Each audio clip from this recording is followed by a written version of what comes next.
as Hannah was leading us in our prayers about earlier. Tomorrow, Tom and Marina are getting married. It's their wedding day. You can see they are super excited, and rightly so. It is a joyous occasion, a time of celebration. But imagine with me, just for a moment, that all their guests turned up in funeral attire, decked from head to toe in black, all with downcast faces, very somber. If they did that, Tom and Marina would wonder what on earth was going on, because all their guests would have totally missed the mood. A wedding is a time for celebration, not mourning, a time full of hope for new beginnings, not sadness at what's been lost. For Tom and Marina's guests tomorrow, hopefully it's clear cut. Hopefully they'll all read the mood, turn up in the right clothes. But for those around Jesus at the start of our reading today, things are a bit less obvious. The mood is a bit harder to read. And that's because of what Jesus has just said. Have a look at the two verses just before our reading, verses 12 and 13 of Matthew 9.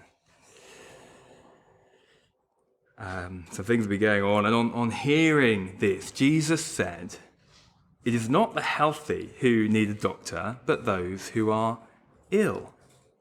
Go learn what this means. I desire mercy, not sacrifice. For I have come to call the righteous. I have not come to call the righteous, but sinners."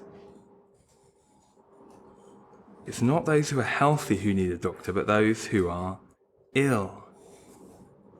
Jesus, he says, I come as a spiritual surgeon to you, and I've come to call sinners. That is, those who know they've done wrong in God's eyes, not the righteous, those who think they've done what is right.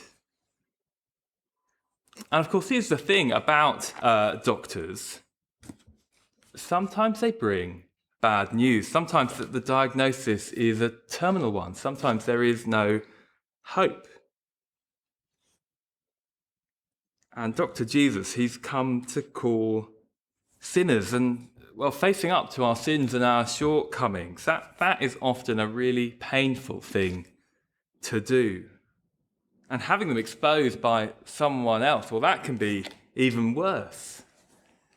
If it's not done gently by that other person, we're left feeling unloved, not understood, cut down, called out.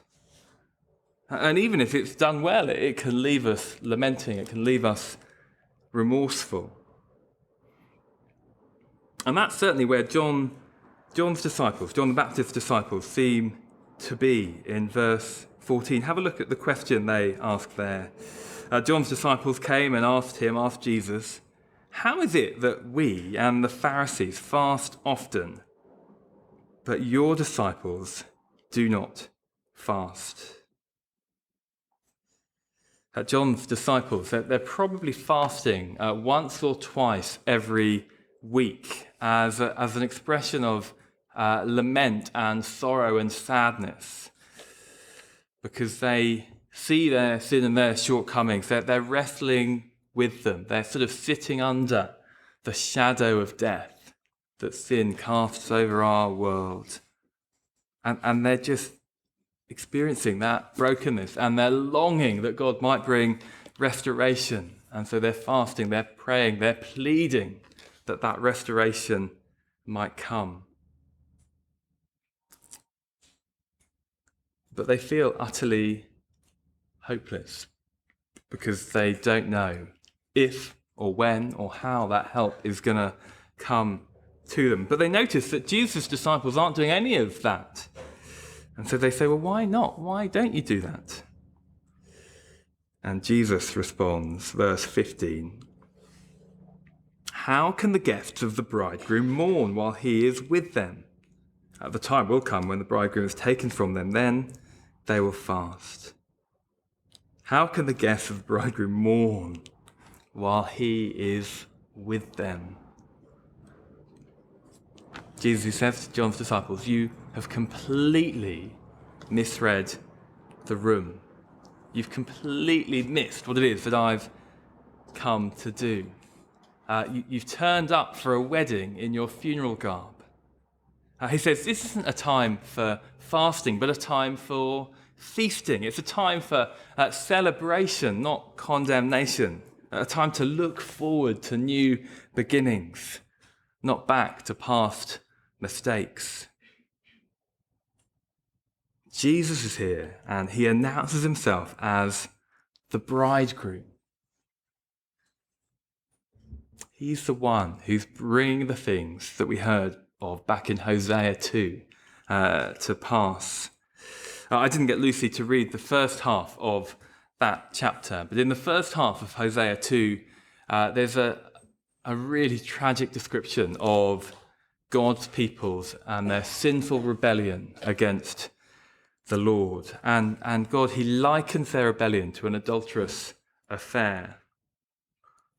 The first half of Hosea 2, it's the sort of thing that the fasting of the Pharisees and of John's disciples would be an entirely appropriate response to. But Jesus, as he announces himself as the bridegroom, he says, I have come to bring the second half of Hosea 2 to pass. A world where once there'd been distance between us and God, but now there's a remarkable intimacy. Do you remember these words that Lucy read? Hosea 2 verse 16, in that day, declares the Lord, you will call me my husband. God's people will relate to their Lord as a wife relates to her husband. They're no longer the adulterous outcast, but instead the beloved spouse. And more than that, there's a freedom from that which had enslaved them, that which had trapped them in their sin.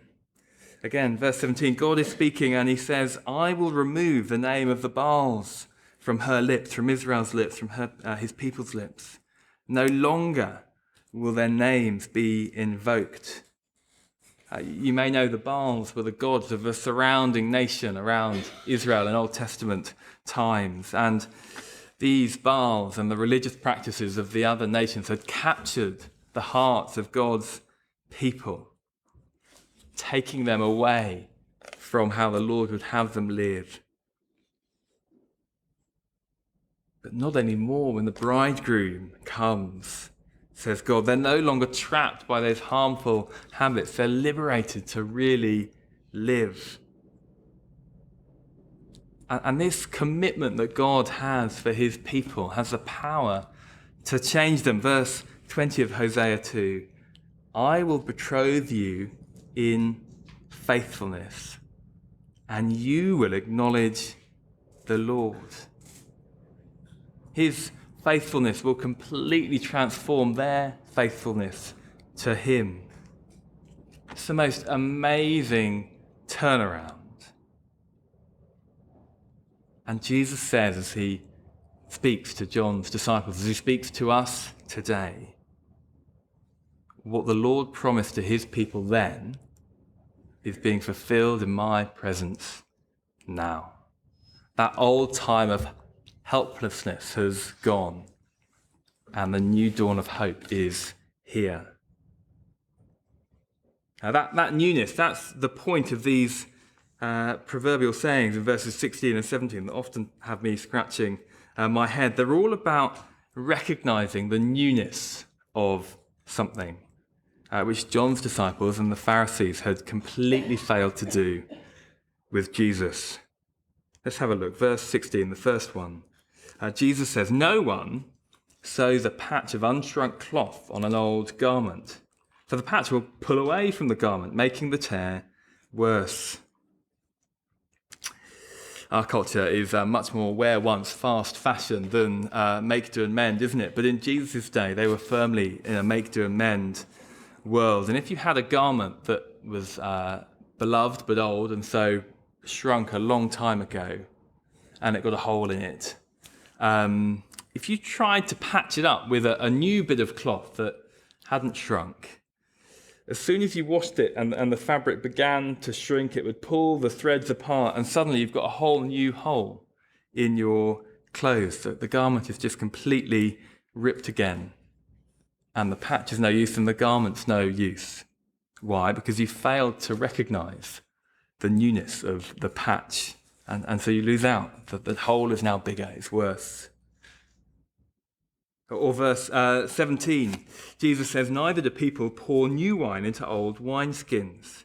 If they do, the skins will burst, the wine will run out, and the wineskins will be ruined. No, they pour new wine into new wineskins, and both are preserved." In Jesus' day, they used tanned goat skins to hold and to transport liquids. But as the goat skins became old, they stopped being supple, they became hard and brittle. And so if you put new wine that was yet to ferment into an old wineskin, as the wine fermented and produced gas and sort of expanded, that the brittle wineskin would crack and break and leak. And your wineskin's no use and your wine is all over the floor. Why? Because you failed to recognize the newness of the wine. And in failing to recognize the newness of the wine, you lose out. And Jesus, he tells these two sort of proverbs to say to John's disciples, to say to the Pharisees, if you fail to recognize the newness of the kingdom that I am bringing in, if you don't realize that my kingdom is a sort of second half of Hosea 2, not first half of Hosea 2 kingdom, that it's a place of hope, not helplessness. If you miss that about me, then you'll really lose out. Because welcoming Jesus as a spiritual surgeon who's come to call sinners, it's not a point of desperation, but something we can delight in. Yes, it's humbling to own our sins, own our shortcomings, but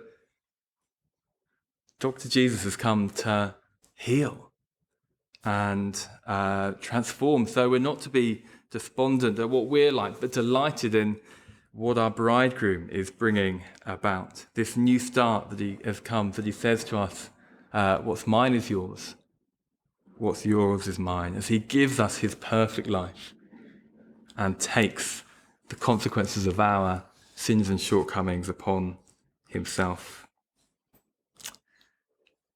With Jesus, the old has gone, the new has come. And in the rest of the passage, which we'll cover more briefly, we're going to see more of what that newness is like. So first, this newness that Jesus has brought in takes us from death to life. Have a look at verse 18 of Matthew 9. While he, Jesus, was saying this, a synagogue leader came and knelt before him and said, "My daughter has just died, but come and put your hand on her and she will live." Jesus got up and went with him, and so did his disciples. Then jumping down to verse 23, when Jesus entered the synagogue leader's house and saw the noisy crowd and the people playing pipes, he said, "Go away. The girl is not dead, but asleep." But they laughed at him. After the crowd had been put outside, he went in and took the girl by the hand, and she got up. And news of this spread throughout all that region. If you've been with us over the past few weeks, as we've been working through Matthew's Gospel, you might remember, we've seen Jesus heal the sick. We've seen him calm the storm. We've seen him drive out demons. We've seen him do amazing things, exercise incredible authority. And what we dared not hope for has happened. He has that ultimate power to bring life from death. The crowds were there, mourning, weeping, playing the funeral marches. And Jesus said, "The girl is not dead, but asleep. And it may be that you find yourself with the crowds at this point, laughing at the prospect that Jesus could bring the dead back to life. Because that just doesn't happen. That's not a thing. Well, if that's you, can I respectfully suggest that to do that, to stand with the crowd, to laugh, to think that's not possible, is to make exactly the same mistake that John the Baptist's disciples had made. It's to not recognize the newness of Jesus' kingdom. And so not recognizing that newness, to miss out on the hope of life after death. That's the first way in which Jesus' kingdom is entirely new. It's a kingdom where there's life after death. And then secondly, it's a place in which there's healing from shame. Come back to verse 20, that little bit we skipped over in the middle. Verse 20 of Matthew 9. Just then, a woman who had been subject to bleeding for 12 years came up behind him and touched the edge of his cloak. She said to herself, "If only I touch his cloak, I will be healed." Jesus turned and saw her. "Take heart, daughter," he said. "Your faith has healed you." And the woman was healed at that moment. This woman is probably suffering from a gynecological condition. So not only is she facing the physical danger of a sustained loss of blood over a long period of time, she's also having to face the shame that her condition would have brought about in the culture of Jesus' day, because it would have rendered her what they would have called ceremonially unclean. It would have meant that she was unable to participate in the life of her community, the civil life, the religious life. And it's a problem that has afflicted her for 12 long years. 12 long years of being the outcast, of being the one that people would cross by on the other side of the road. And yet the newness of Jesus' kingdom is such that her encounter with him brings instant healing, instant deliverance from her sickness and shame. So new is this kingdom that 12 years of pain can be transformed in a moment.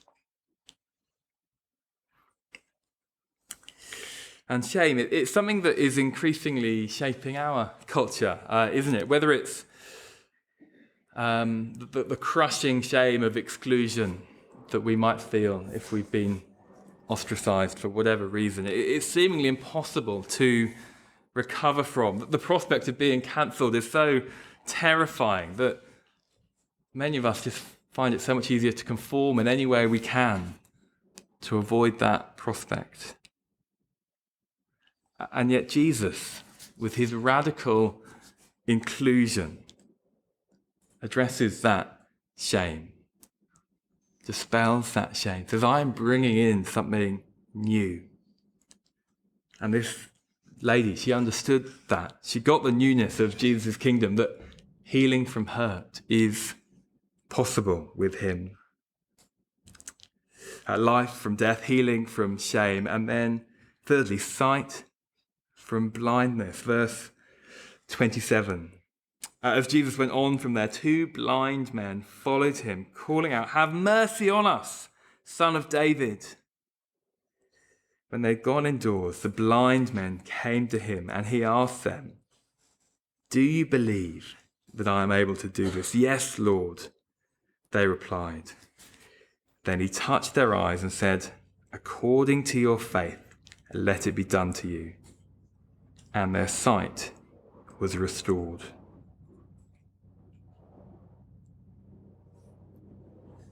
As Jesus wonderfully restores the sight of these blind men, did you notice they'd seen something that the disciples had missed? because they recognize Jesus as, verse 27, the Son of David. That Old Testament king, in many ways a great Old Testament king, and one to whom God had promised that one day he would have a descendant who would bring about a kingdom that was so new, so different, so transformative, that it would be a place where everyone was free from oppression, where everyone would have rest from their enemies, where their king would reign on the throne forever. They'd seen something, even in their blindness. But they didn't see everything. Let me read on, middle of verse 30. Because Jesus warned them sternly, "See that no one knows about this." But they went out and spread the news about him all over that region. And you find yourself thinking, Jesus, why have you said that? Why would you not let these people talk about the amazing thing you've just done for them? Why would you not want others to hear about this? And that's because, as it turns out, as we'll see right at the end of our passage today, not everyone understands what Jesus has come to do in the right way.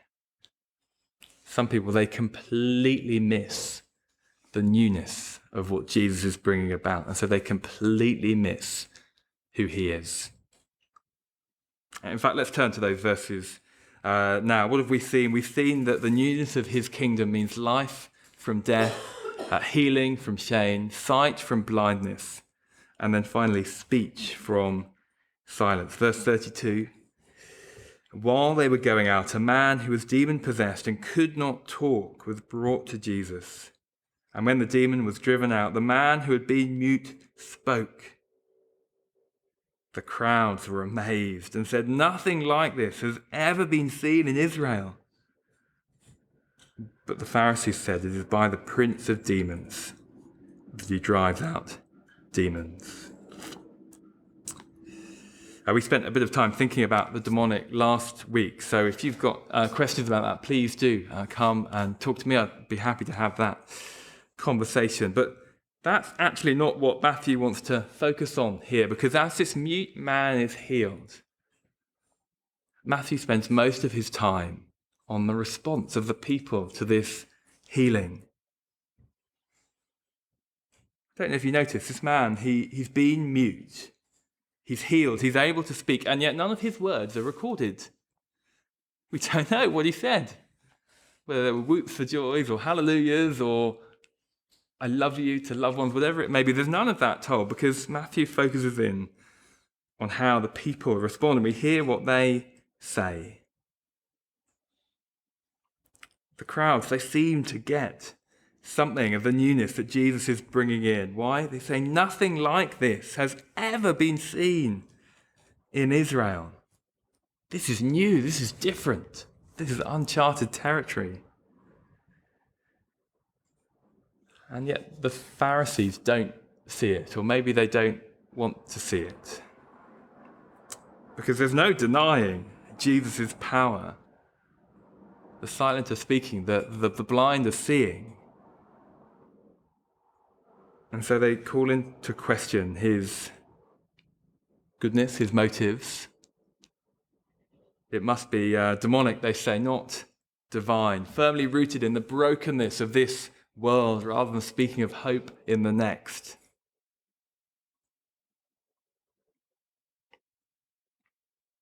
And yet Matthew wants us to see something different. He wants us to see Jesus as the bridegroom, bringing newness, bringing hope of something unheard of, that kingdom of hope and not helplessness in the face of sin.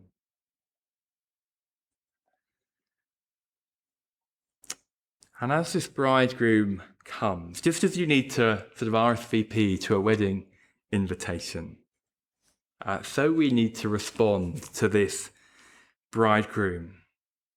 And in the responses we see, I think you can broadly put them in two categories. We even respond to this bridegroom with hesitancy or with expectancy. With hesitancy or expectancy. For some, our hesitancy might look like that of John's disciples right back at the start, who don't appreciate who's in front of them. They don't get that Jesus is someone who is able and willing and doing something completely new. Something like nothing else that has been seen before, completely unlike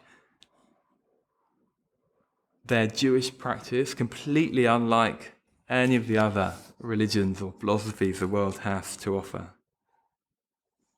Some we might be hesitant because we don't appreciate who's in front of us in Jesus Christ. Or we might respond with a sort of crowd-like hesitancy because we don't believe what Jesus claims is possible. We just don't believe that he can bring life from death, or that restoration from shame, from sight from blindness, speech from silence. We just don't think it's possible. We doubt his power.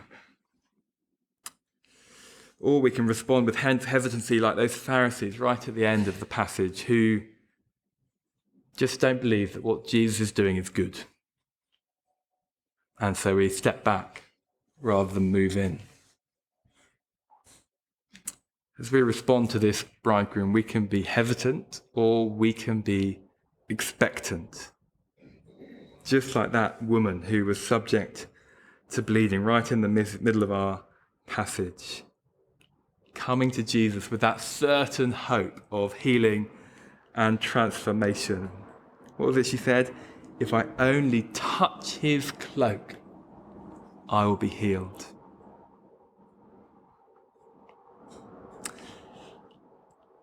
And it might be that you're here today and you've never come to Jesus in this way. You've never thought there could be hope and healing and help in him. And if that's something you've never done, let me encourage you, that would be a wonderful first step to take. I'd love to chat to you about what taking that step might look like.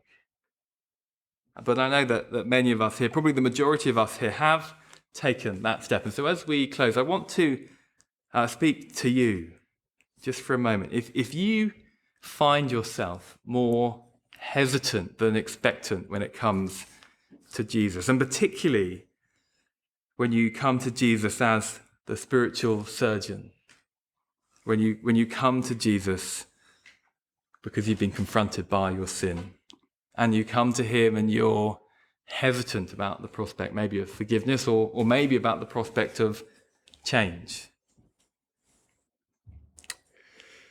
And that's something I know because actually I see it in my marriage and how Catherine and I are different. If Catherine, my wife, and I have had an argument, or maybe one of us has seen an incident of sin in the other's life that we want to lovingly point out, I often have a really glass half empty approach. So Catherine can have all the love in the world and she can say, I've noticed you're doing this more and more, and I don't think it's helpful for these reasons. And everything in me just sinks, and I'm entirely despondent. Oh no, here's something else I've got wrong. I've messed up. I'm often so hesitant, effectively stood with John's disciples or maybe with the crowd, just completely missing the newness of what Jesus is bringing in. Whereas Catherine, she's much more glass half full. Of course, she's not celebrating and whooping and delighting in having something pointed out to her. But her heart is much more hopeful. Her posture is much more expectant. Here's something, an area in which Dr. Jesus can bring me healing, can help me to grow. She stands with that woman in verse 20, knowing that Jesus can make a difference. It's only I reach out to him for help.